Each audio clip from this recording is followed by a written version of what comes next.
Hi students, welcome to computer class day 6। Computer training course की इस video class में हम आपको कंप्यूटर में ईमेल क्रिएट और सेंड करना सिखाएंगे। इसके अलावा ईमेल से रिलेटेड सभी चीजें इस एक वीडियो में आप सीख जाएंगे। आपको ईमेल क्रिएट यानी कंपोज करना और सेंड करना तो जरूर आना चाहिए। अब हो सकता है आप कहें हम तो अपने फ़ोन में डेली कई सौ ईमेल्स सेंड और रिसीव करते हैं, लेकिन आपको ये समझना चाहिए कि कंप्यूटर में ईमेल कंपोज करना थोड़ा डिफरेंट होता है और ये एक एसेंशियल स्किल है जो आपको आनी ही आनी चाहिए। इसके लिए आप कई सारे ईमेल क्लाइंट्स का यूज़ कर सकते हैं, जैसे Gmail, Outlook, Windows mail, Yahoo mail और भी बहुत सारे हैं। चूँकि जीमेल सबसे अधिक यूज़ किया जाने वाला ईमेल क्लाइंट है, इसीलिए हम जीमेल का यूज़ करके ईमेल कंपोज और सेंड करना सीखेंगे। इसके लिए सबसे पहले आपको अपने पीसी या लैपटॉप को इंटरनेट से कनेक्ट करना होगा। अगर आप विंडोज़ 10 का यूज़ कर रहे हैं तो टास्क बार के नोटिफिकेशन एरिया में इंटरनेट जैसा आइकन आपको दिखाई दे रहा होगा, उस पर क्लिक करें।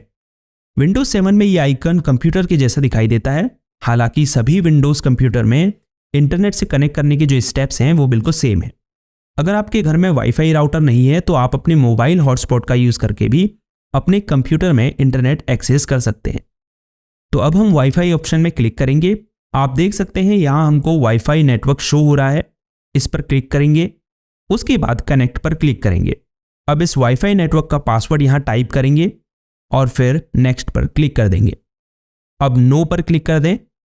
आप देख सकते हैं हमारा कंप्यूटर इस वाईफाई नेटवर्क से सक्सेसफुली कनेक्ट हो चुका है। अब हम अपने कंप्यूटर में इंटरनेट एक्सेस कर सकते हैं। अब gmail.com को एक्सेस करने के लिए हम गूगल क्रोम को ओपन करेंगे और सर्च बार में जीमेल टाइप करेंगे, फिर एंटर की दबाएंगे। अब रिजल्ट्स में शो हो रहे पहले लिंक पर क्लिक करेंगे। अब आपको अपने जीमेल अकाउंट से साइन इन करना है।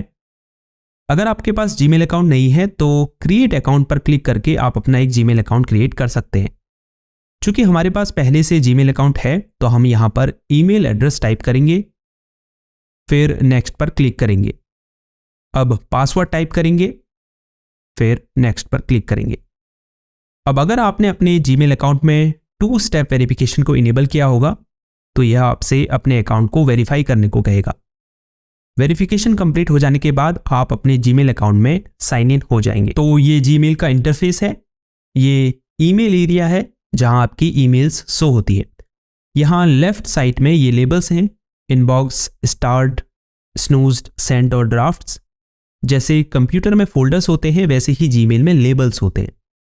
अगर मोर पर आप क्लिक करेंगे तो आपको और भी लेबल्स शो होंगे, जैसे इम्पॉर्टेंट, स्पैम, ट्रेश एक्सेट्रा। उसके नीचे ये कैटेगरीज हैं। वीडियो में आगे इन सभी लेबल्स और कैटेगरीज के बारे में जानेंगे। उसके बाद मैनेज लेबल्स पर क्लिक करके आप इन लेबल्स और कैटेगरीज को शो हाइड कर सकते हैं।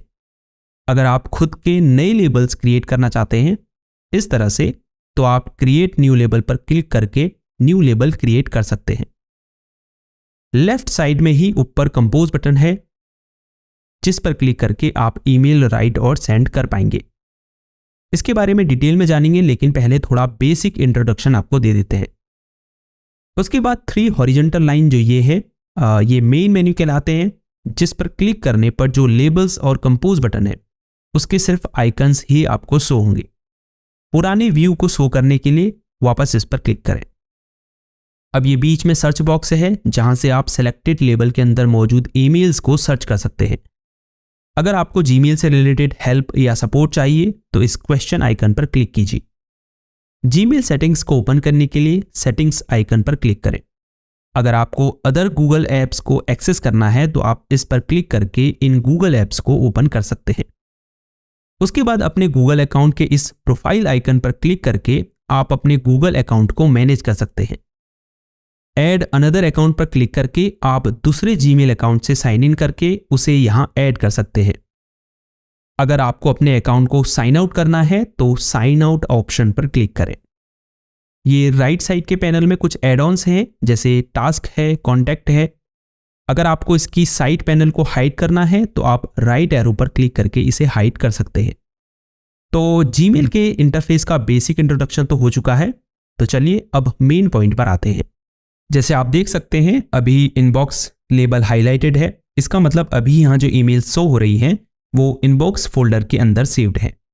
जो भी रिसीव्ड ईमेल्स होती हैं, यानी अगर कोई आपको ईमेल भेजता है तो वो इनबॉक्स के अंदर आपको शो होंगी।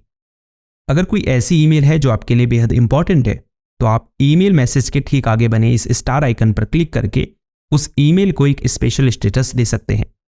इसके अलावा आप स्टार्ड फोल्डर पर क्लिक करके स्टार की गई सभी ईमेल्स को आसानी से ढूंढ सकते हैं। अब ये जो ईमेल मैसेजेस के फ्रंट में आपको चेक बॉक्स दिखाई दे रहा है, ये ईमेल को सिलेक्ट करने के लिए है। जैसे मैं अगर इस पर क्लिक करूं तो ये ईमेल सेलेक्ट हो जाएगी। अब आप ऊपर देख सकते हैं यहाँ कुछ ऑप्शंस शो होने लगे हैं। जैसे सबसे पहले ईमेल को सेलेक्ट और अनसेलेक्ट करने के लिए ऑप्शन है। अगर मैं इस पर क्लिक करूं तो सेलेक्ट की हुई ईमेल अनसेलेक्ट हो जाएगी।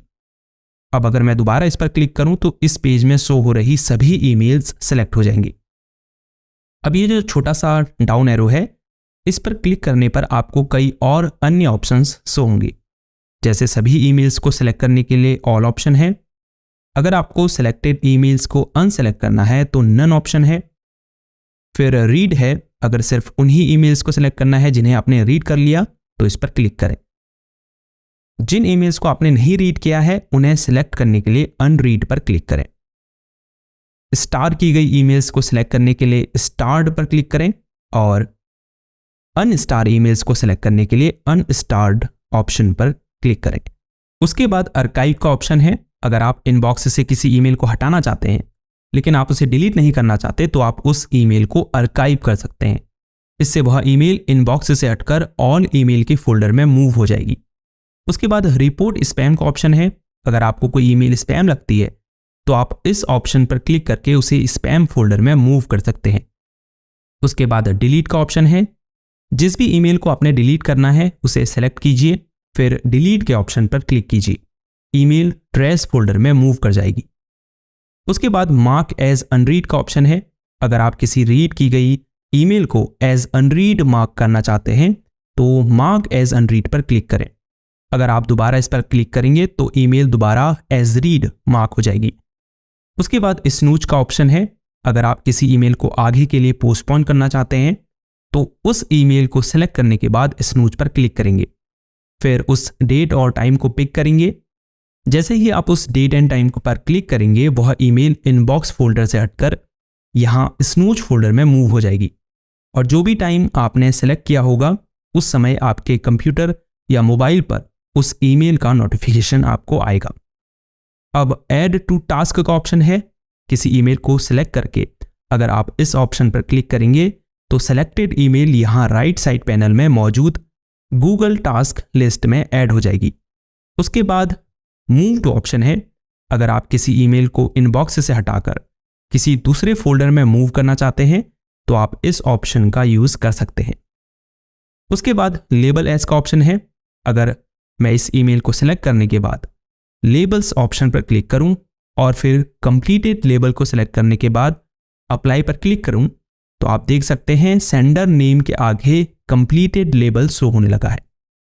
फिर ये 3 डॉट आइकन है जिसमें कई अन्य ऑप्शंस आपको शो हो रहे हैं, जैसे mark as unread, mark as not important, जिनके बारे में हम ऑलरेडी बात कर चुके हैं। अब ये जो राइट एरो है इस पर क्लिक करके आप ओल्डर ईमेल्स को देख सकते हैं और इस लेफ्ट एरो पर क्लिक करके आप न्यू ईयर ईमेल्स को देख सकते हैं। उसके बाद प्राइमरी, प्रमोशंस और सोशल, ये डिफरेंट ईमेल कैटेगरीज हैं। जैसे प्राइमरी में आपको प्राइमरी ईमेल्स शो होंगी, प्रमोशंस में आपको प्रमोशन से रिलेटेड ईमेल्स होंगी, सोशल में आपको सोशल मीडिया से रिलेटेड ईमेल्स शो होंगी। अब अगर इन लेबल्स के उपयोग को जाने तो स्टार्ड और स्नूज्ड के बारे में मैं आपको बता ही चुका हूं। सेंट में वो ईमेल्स सेव्ड होती हैं जो आपने भेजी होती है। इसके नीचे ड्राफ्ट है, वो ईमेल्स जो आपने क्रिएट तो की होती हैं लेकिन सेंड नहीं की होती, तो वो यहाँ सेव्ड होती है। उसके बाद मोर में भी आपको कई लेबल्स शो हो रहे हैं। सिर्फ इंपॉर्टेंट की ही बात करते हैं, जैसे ऑल मेल में आपको सभी लेबल की ईमेल्स शो होती हैं। स्पैम में आपको स्पैम ईमेल और ट्रैश में आपके द्वारा डिलीट की गई डिलीटेड ईमेल्स शो होती है। अगर आपको किसी डिलीटेड ईमेल को रिस्टोर करना है तो आप उसे सेलेक्ट करके इनबॉक्स फोल्डर में मूव कर सकते हैं और परमानेंटली डिलीट करने के लिए डिलीट फॉरएवर के ऑप्शन पर क्लिक कर सकते हैं। अगर आपको ट्रैश फोल्डर की सभी ईमेल्स को डिलीट करना है तो एम्प्टी ट्रैश नाउ के ऑप्शन पर क्लिक करें और फिर ओके पर क्लिक कर दें। ट्रैश फोल्डर की सभी ईमेल्स डिलीट हो जाएंगी। वैसे जिस भी ईमेल को आप डिलीट करते हैं वो 30 दिनों के बाद ट्रैश फोल्डर से ऑटोमेटिकली डिलीट हो जाती हैं। तो चलिए अब ईमेल कंपोज और सेंड करना सीखते हैं। उसके लिए ऊपर कंपोज बटन पर क्लिक करें। अब हम इस विंडो को बड़ा कर लेते हैं। उसके लिए इस फुल स्क्रीन आइकन पर क्लिक करेंगे। सबसे पहले आपको यहाँ टू फील्ड में वो ईमेल एड्रेस टाइप करना है जिस पर आपको ईमेल भेजनी है, यानी रिसिपिएंट का ईमेल एड्रेस। अगर आपको एक से ज़्यादा लोगों को ये ईमेल भेजनी है तो आप उनकी ईमेल भी यहाँ टाइप कर सकते हैं। उसके बाद सीसी और बीसीसी के ऑप्शन है। ज़्यादातर लोग इनको लेकर कंफ्यूज रहते हैं। तो सीसी का मतलब कार्बन कॉपी होता है और बीसीसी का मतलब ब्लाइंड कार्बन कॉपी होता है। अगर आप किसी व्यक्ति को इस ईमेल की कॉपी भेजना चाहते हैं तो आप सीसी में उसका ईमेल एड्रेस एंटर कर सकते हैं। ये व्यक्ति जिसको आपने सीसी फील्ड में रखा है ये देख पाएगा कि आपने और किन किन को ये ईमेल भेजी है। बीसीसी फील्ड सीसी से थोड़ा डिफरेंट है, हालांकि उसे भी इस ईमेल की कॉपी रिसीव होगी और वह ये देख पाएगा कि आपने और किन किन को ये ईमेल भेजी है, लेकिन कोई और यह नहीं देख पाएगा कि उन्हें भी ये ईमेल भेजी गई है। इसीलिए इसका नाम ब्लाइंड कार्बन कॉपी है। हालांकि नॉर्मल ईमेल सेंड करने में सीसी और बीसीसी का कोई यूज़ नहीं है, लेकिन अगर आप एक कंपनी में काम करते हैं और आपको अपने बॉस और मैनेजर को ईमेल्स की कॉपी भेजनी है तो आप वहां पर सीसी और बीसीसी का यूज़ कर सकते हैं। उसके बाद सब्जेक्ट फील्ड में आपको इस ईमेल का सब्जेक्ट लिखना है। ईमेल लिखने की शुरुआत आप डियर सर, रिस्पेक्टेड सर या फिर हाय, जो भी उनका नाम है, इससे कर सकते हैं। फिर एक लाइन छोड़कर अपना मैसेज लिखना शुरू करेंगे। ईमेल लिख लेने के बाद एंड में आप योर सिंसियरली लिख सकते हैं या फिर काइंड रिगार्ड्स, बेस्ट या सिर्फ सिंसियरली भी लिख सकते हैं। अगर आपको इसमें कोई फॉर्मेटिंग अप्लाई करनी है तो फॉर्मेटिंग ऑप्शंस पर क्लिक करेंगे। यहाँ से आप टेक्स्ट का फॉन्ट स्टाइल, साइज चेंज कर सकते हैं, टेक्स्ट को बोल्ड, इटैलिक, अंडरलाइन कर सकते हैं, टेक्स्ट कलर चेंज कर सकते हैं, टेक्स्ट की अलाइनमेंट चेंज कर सकते हैं, बुलेट और नंबर लिस्ट क्रिएट कर सकते हैं। इसके अलावा भी कई और ऑप्शंस इसमें दिए गए हैं। अब अगर मुझे ईमेल के साथ कोई फाइल अटैच करनी है तो मैं अटैच फाइल के ऑप्शन पर क्लिक करूंगा। उसके बाद कंप्यूटर में से उस फाइल को सेलेक्ट करूंगा, फिर ओपन पर क्लिक कर दूंगा। आप देख सकते हैं फाइल अपलोड होनी शुरू हो चुकी है। इसके बाद इंसर्ट लिंक का ऑप्शन है। अगर मैं किसी टेक्स्ट को लिंक करना चाहता हूं तो पहले टेक्स्ट को सिलेक्ट करूंगा। सिलेक्ट करने के लिए कर्सर को उस टेक्स्ट पर रखकर माउस से डबल क्लिक करूंगा। उसके बाद इंसर्ट लिंक पर क्लिक कर दूंगा। यहां बॉक्स में उस लिंक को पेस्ट कर दूंगा। उसके बाद ओके बटन पर क्लिक कर दूंगा। आप देख सकते हैं इस टेक्स्ट का कलर ब्लू हो चुका है। उसके बाद इमोजी आइकन है। अगर आपको ईमेल में इमोजीज इंसर्ट करने हैं तो आप यहां से कर सकते हैं। फिर वन ड्राइव का ऑप्शन है। आप वन ड्राइव से भी यहां फाइल इंसर्ट कर सकते हैं। इससे आप फोटो इंसर्ट कर सकते हैं। अगर आप चाहते हैं कि जिसे आप ये ईमेल भेजें वो इसे फॉरवर्ड, कॉपी, प्रिंट या डाउनलोड नहीं कर पाए तो यहां से आप कॉन्फिडेंशियल मोड को इनेबल कर सकते हैं। फिर ये डिजिटल सिग्नेचर इंसर्ट करने के लिए है। अंत में जब आपकी ईमेल रेडी हो जाए तो आप सेंड बटन पर क्लिक करके ईमेल को सेंड कर सकते हैं। यहां लेफ्ट साइड में नीचे मैसेज सेंड का नोटिफिकेशन शो हो रहा है। इसका मतलब ईमेल सेंड हो चुकी है। अब आप सेंड फोल्डर में जाकर उसे देख सकते हैं। तो चलिए अब ईमेल का रिप्लाई करना और किसी ईमेल को फॉरवर्ड करना सीखते हैं। अगर आपको किसी ईमेल का रिप्लाई करना है तो आप उस ईमेल को ओपन करें, फिर थोड़ा नीचे स्क्रॉल करें। बॉटम में आपको रिप्लाई और फॉरवर्ड बटन दिखाई दे रहा है। रिप्लाई पर क्लिक करें। अब अपना मैसेज टाइप करके सेंड पर क्लिक कर दें। चूंकि ये डेमो था तो हम डिलीट आइकन पर क्लिक करके इस ड्राफ्ट को डिस्कार्ड कर देते हैं। दूसरा ऑप्शन फॉरवर्ड का है। अगर आप इस ईमेल को किसी दूसरे एड्रेस पर फॉरवर्ड करना चाहते हैं तो आप फॉरवर्ड पर क्लिक करेंगे। फिर टू फील्ड में उसका ईमेल एड्रेस टाइप करके सेंड पर क्लिक कर देंगे।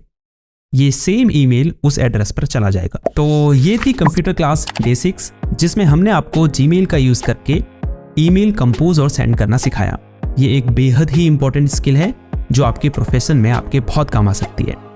अगर आपने इस वीडियो को अच्छे से देखा होगा तो मुझे नहीं लगता कि फिर आपको जीमेल का यूज करने में कोई परेशानी होने वाली है। अगर इस वीडियो के माध्यम से आपने कुछ नया सीखा और इससे आपकी नॉलेज बढ़ी तो हमेशा की तरह इस वीडियो को एक थम्स अप दीजिए।